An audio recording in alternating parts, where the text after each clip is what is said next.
Bismillahirrahmanirrahim. Kita tengok pula soalan termokimia pada tahun 2015, SPM 2015. Ini adalah soalan struktur. Soalan 5. Rajah 5 menunjukkan susunan radas untuk menentukan haba pemendakan bagi magnesium karbonat. Okay. So kita tengok rajah dia guna 50 cm3 natrium karbonat untuk ditindak balaskan dengan 50 cm3 magnesium nitrat. Okay. So kalau habit saya adalah tulis persamaan kimia lah. Okay, kalau ini adalah tujuan untuk study, ini boleh tulislah definisi haba pemendakan tu apa. Okay. Kalau saya akan tulis persamaan kimia kan saya sebut. Jadi muat ke ni? Okay, kemungkinan besar memang ada kena tulis persamaan kimia. Kalau tak soalannya berkaitan dengan persamaan kimia, mungkin dia suruh tulis dia suruh lukis gambar rajah aras tenaga. Masa tu memang kena tulis persamaan kimia. So kat sini kita akan hasilkan natrium nitrat dan juga magnesium karbonat. Okey, cuma kena tahulah ini adalah haba pemendakan. Yang mana satu adalah mendakan. Tengok refresh balik yang mana satu garam tak larut. Basically pemendakan ni adalah penghasilan garam tak larut. So kalau ingat, semua garam karbonat adalah tak larut kecuali anak tu sahaja kan. So dalam kes ini adalah mendakan itu. So sebenarnya eksperimen ni nak berkisar tentang mendakan inilah. Okey. So kita tengok pada keputusan yang diperoleh. Suhu awal magnesium nitrat 27 darjah Celsius, suhu awal natrium karbonat 28 darjah Celsius dan suhu terendah campuran ini adalah 25 darjah Celsius. So, dalam kepala kita tahu bahawa ini adalah tindak balas endotermik. Sebab apa? Sebab suhu berkurang. Suhu berkurang. Sebab suhu awal dia tinggi dan kemudian bila dah campur dia jadi suhu tu berkurang. So kita tahu ini adalah tindak balas endotermik. So dalam kepala kita mesti ada that. So bila kita kira contoh kalau soalan ini perlukan delta H, dalam kepala kita mesti ada positive sign ini. Okay, so itu benda-benda yang macam kalau jenis yang careless, tulis siap-siap supaya kita tak miss out on those things yang merugikan. Okay, so now kita akan jawab soalan. Soalan pertama, mengapa cawan polistrina digunakan dalam eksperimen ini? The best answer would be cawan polistirena ialah penebat haba. Tip yang saya nak bagi, whether dia soalan berkaitan dengan endotermik ke exotermik, kalau ditanya kenapa cawan polistrina digunakan, kenapa cawan plastik digunakan, sebabnya satu sahaja. Sebab polistrina dengan plastik adalah penebat haba. That will be your best answer. Okay. Kalau nak jawab selain daripada itu, mengurangkan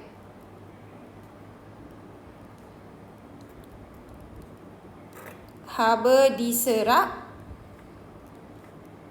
daripada persekitaran. Tapi yang ini bergantung. Kalau ini adalah endotermik dan you jawab macam ni. Kalau tindak balas ni exotermik dan mengurangkan haba dibebaskan kepada persekitaran. Sebab itu saya kata the best answer would be penebat haba. Sebab tak kisahlah endotermik ke exotermik, itu jawapan dia. Alright? Okay, so kita pergi seterusnya. Dah ada pun persamaan kimia, saya tak perasan pun kat sini. Okay, so di sini dah bagi persamaan kimia. So kita hanya perlu kira. Dia nak suruh hitung kan. Cuma saya biasanya akan tulis maklumat berkaitan dengan setiap satu larutan itu. So kita tulislah isi padu dan juga kemolaran itu. Okay, so isi padu yang diberi kat sini adalah 50 cm3. Kemolarannya adalah 1 mol per decimeter cube. Samalah juga untuk yang magnesium nitrat ini. Okey. So, soalan pertama dia untuk perhitungan ini adalah hitung perubahan haba dalam tindak balas itu. Perubahan haba bermaksud ini kena tahulah Q sama dengan MC theta. Saya rasa yang ini mesti awak tahu sebab fizik pun ada formula ini, kimia pun ada.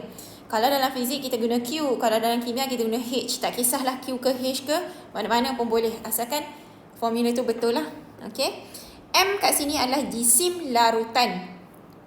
Jisim larutan maksudnya bila dah campur tau. So, kat sini kita ada 50 cm3 ini dengan 50 cm3 ni.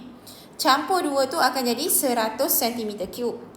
Betul lah, itu adalah isi padu. Tetapi kalau ingat balik,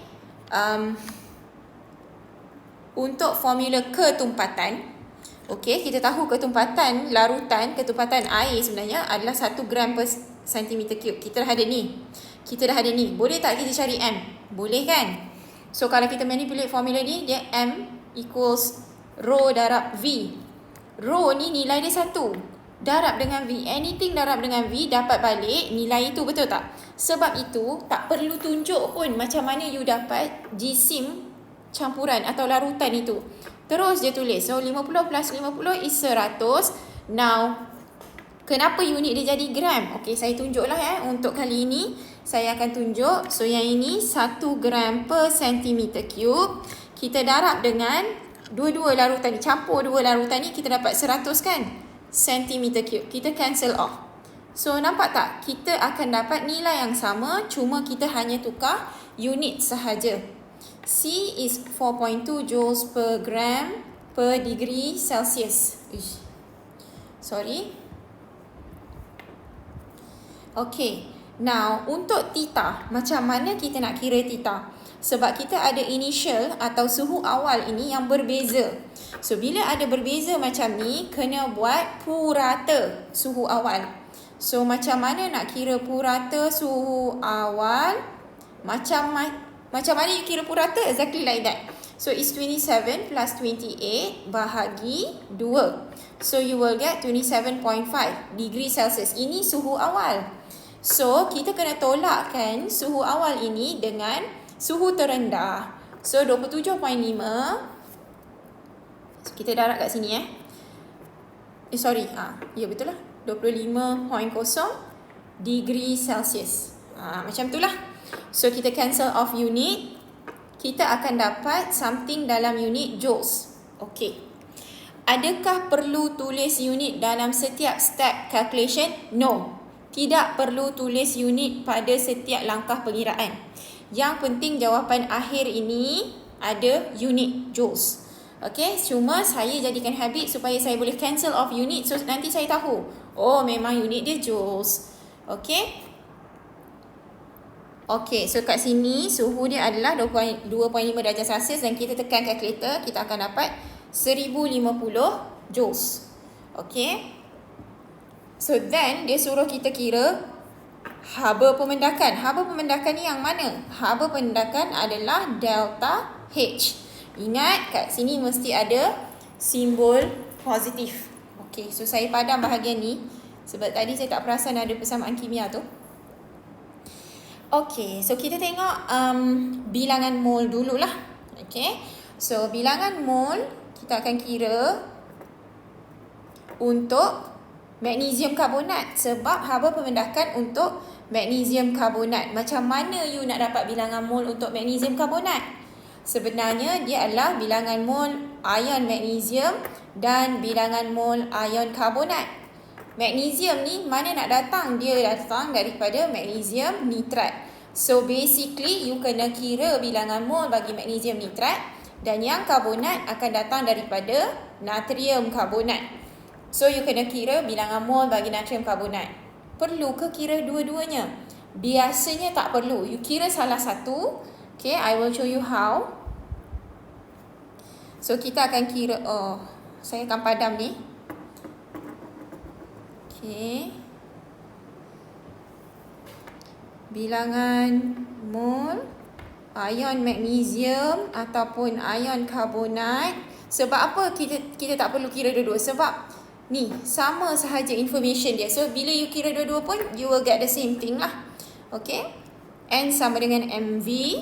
M kita adalah 1 mol dm negatif 3 darab V. V saya akan tukar kepada unit decimeter cube. Sebab saya nak nampak perubahan. Kita boleh cancel off decimeter cube itu. So kita akan dapat 0.05 mol untuk kedua-duanya. Ion magnesium pun 0.05 mol, ion karbonat pun 0.05 mol. Kalau kita tengok kat situ, okay, bila kita nak hasilkan mendakan itu, okay, it will be like that. So kalau ini 1 mol, ini 1 mol, ini 1 mol berdasarkan persamaan ion dia. So kalau sini 0.05 mol, sini 0.05 mol, ini pun 0.05 mol. So kita dah dapat bilangan mol bagi magnesium karbonat. Okay. Kalau saya suka bagi student nampak macam mana kita boleh kata magnesium karbonat tu bilangan mol dia macam ni. Tapi untuk exam purposes, di sini sendiri you dah dapat dah that mark. Okay. Macam tu. Dia akan dapat markah pertama as long as you dah kira bilangan mol itu. So selepas ini kita nak buat macam mana? Kita akan buat 0.05 mol ni berapa haba dia? Yang inilah.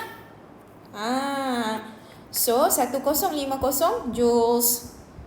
Untuk delta H is always untuk 1 mol. Jadi kita nak tahu kalau 1 mol jadi berapa? So it's actually 1050.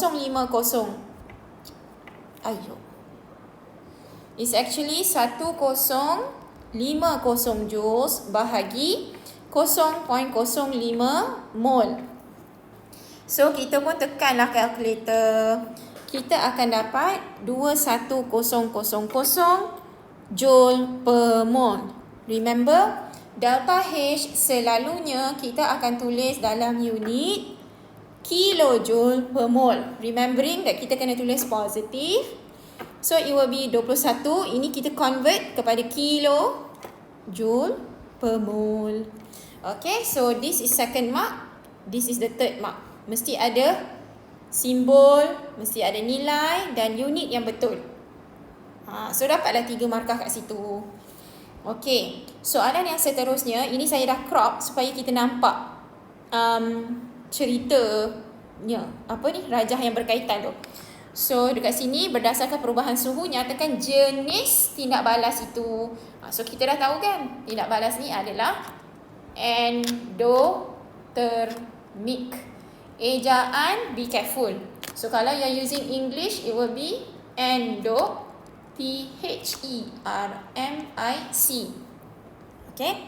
Okay, lepas tu dia kata lukis rajah aras tenaga bagi tindak balas itu. So nak lukis, remember kita ada y-axis dan ada perkataan tenaga. And ini adalah tindak balas endothermic, maka yang ini akan naik tangga. Okey, lepas tu kita pun tulislah. Kita boleh tulis persamaan kimia. Lebih mudah kita tulis persamaan kimia. Sebab apa? Sebab telah diberi di dalam soalan ini. Nampak ni? Ini persamaan kimia dia. Kalau tak nak tulis persamaan kimia, nak tulis persamaan ion macam yang saya tulis ni pun tak ada masalah. Tapi pada saya, since persamaan kimia telah diberi dalam soalan, kita tiru je lah persamaan kimia. Dan tak ada kesalahan, tak ada careless di mana-mana. Alright?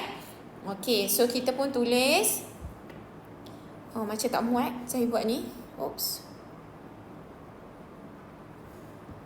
Kena buat panjang sikit. Okay, dia mesti naik tangga sebab dia endothermic.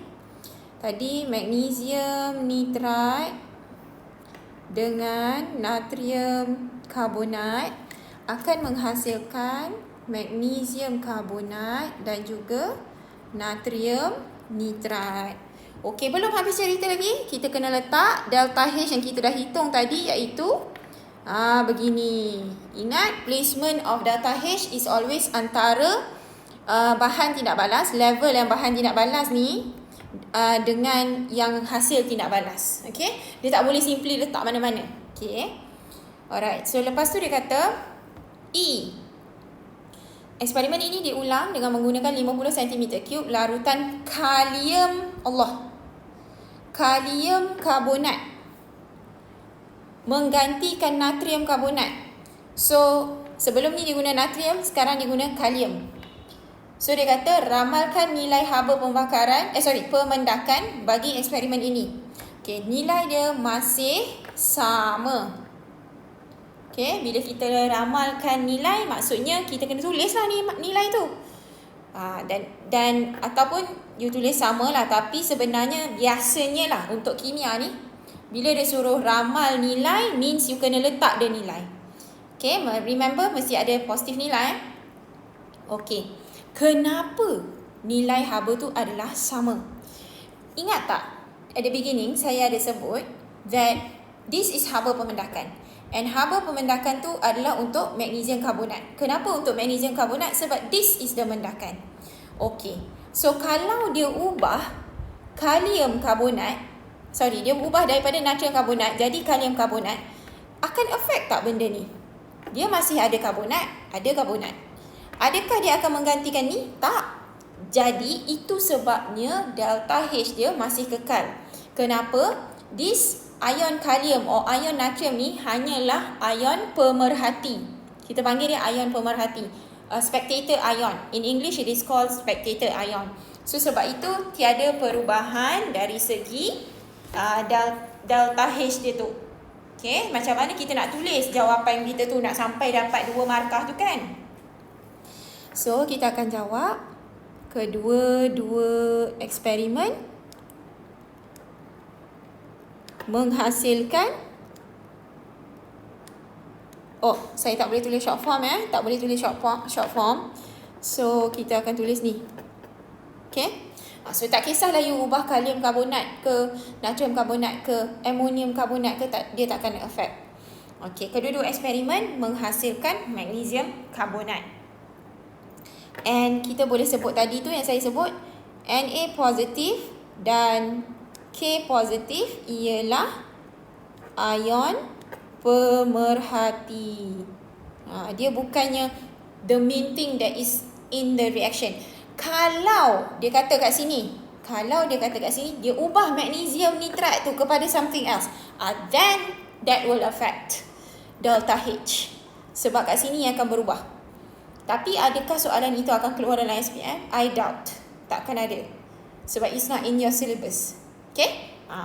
So itulah untuk soalan SPM 2015. Okay, kalau ada apa-apa soalan boleh tanya dalam the comment section. Okay, sekian. Terima kasih. See you in the next video.